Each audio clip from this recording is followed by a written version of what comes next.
Greetings. I'm Wendy Hanson. I'm one of the co-founders of Better Manager, and I'm here with my wonderful colleague, Ida Rutten, who is an executive coach and facilitator extraordinaire.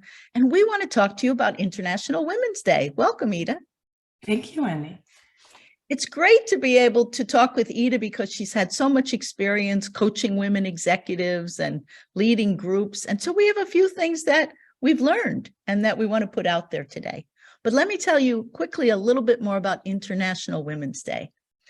It's been celebrated for more than a century, recognized by the United Nations, to really look at how do we look at the progress of gender equality and to realize the challenges that are still before us.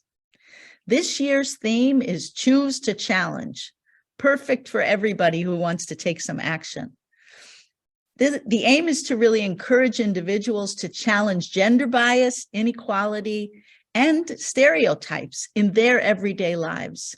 It's a call to action for people of all genders to be able to help with how do we get a more equal voice of women in life and in the workplace, in the home. So Ida and I will talk about that today. Thank you. So, Ida, what have you learned? What's some of the top learnings from working with so many women and leading groups of women? What are some things that have come to you? Well, the first thing that comes to mind for me is that I really feel inspired by the potential of all these women. Women have always been powerful. Women are today powerful and will always be powerful. It's really about what could become possible if we truly believe in that. And I love that theme, and I already learned something today because I didn't know the theme of this year is Choose to Challenge. And I love that theme because it's also to challenge yourself.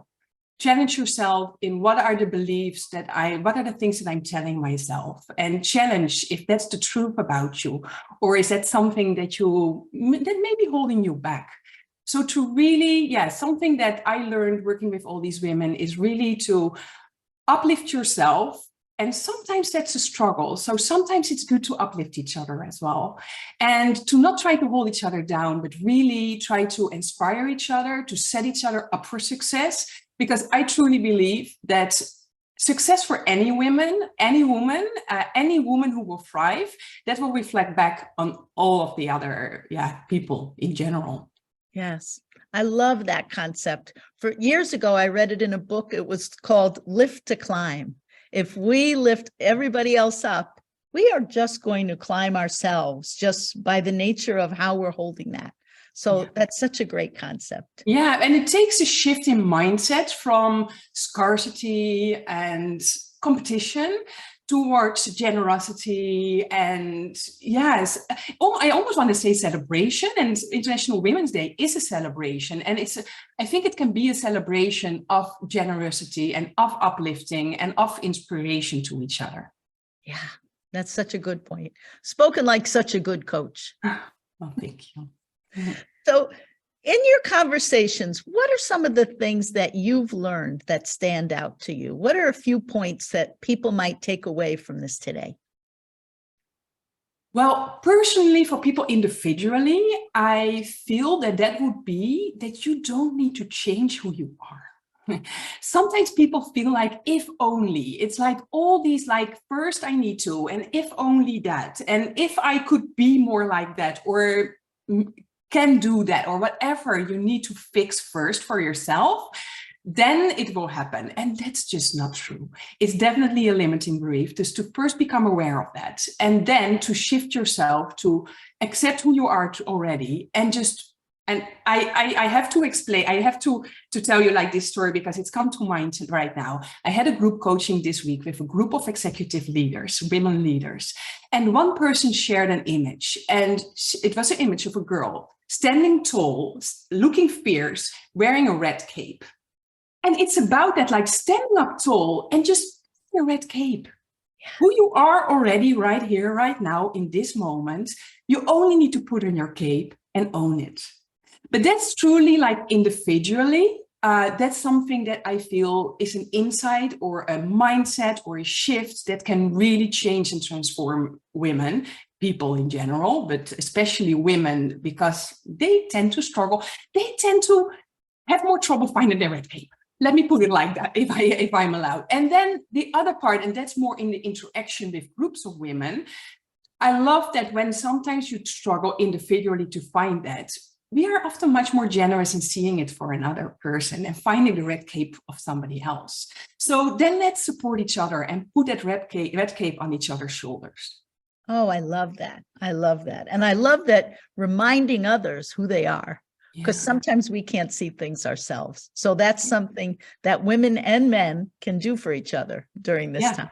Yeah. And I love that you bring up men here as well, because I think they do truly also play a very important role in this as well, to first of all, be aware of their own bias and their own privilege, but also on the other hand, invite women or encourage women or even empower women and acknowledge their strengths. And it's not about one is better than the other. I wouldn't want to swap anything or whatever.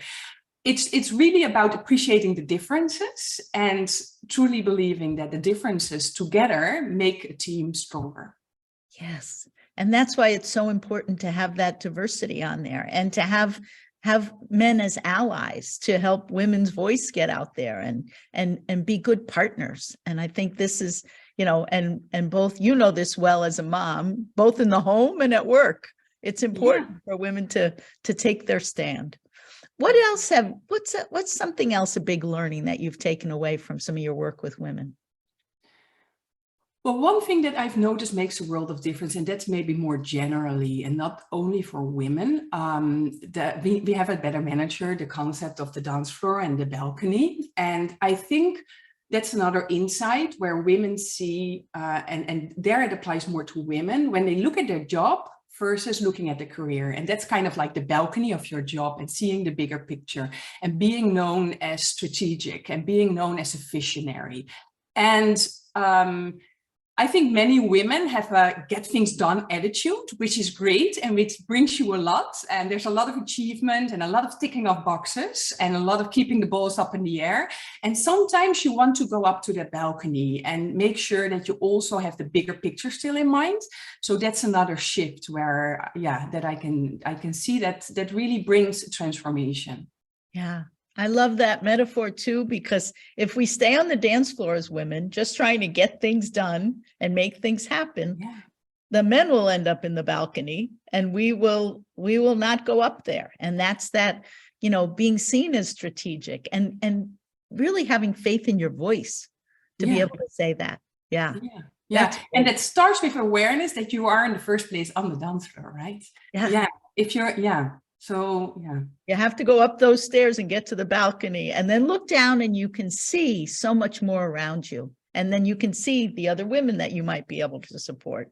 You could see the men and that you might have as partner. Right. Great. So those are two great things so far about knowing yourself and being able to speak to it, being more strategic and getting up in the balcony. What else, Ida? Yeah, I already touched on this, but it's also awareness what's holding you back.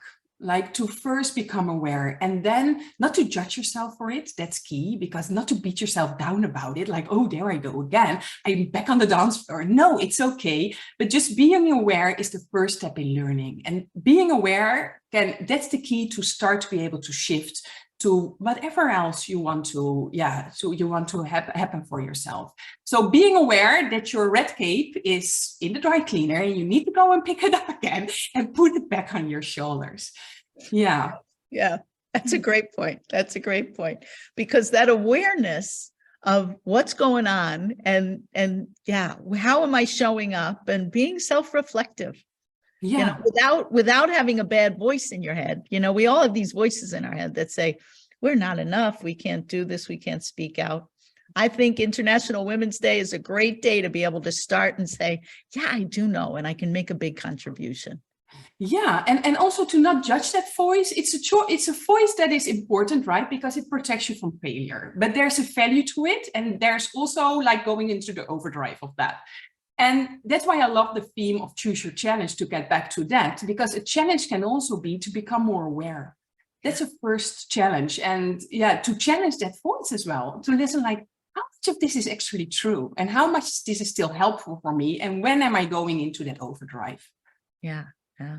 That's where it's really helpful sometimes to have a coach, right? Because sometimes it's You hard, can go it's hard around in for us to look at circles. ourselves. Yeah. Yeah, And, yeah, but you can yeah. use a friend, you can use a colleague, all of those things. Yeah, and to your point, that's also where women can support each other, because often it's really much easier to see that for somebody else. And often wise, we're not our own best cheerleaders, to be honest. So yeah, to be each other's cheerleaders and to see that in somebody else.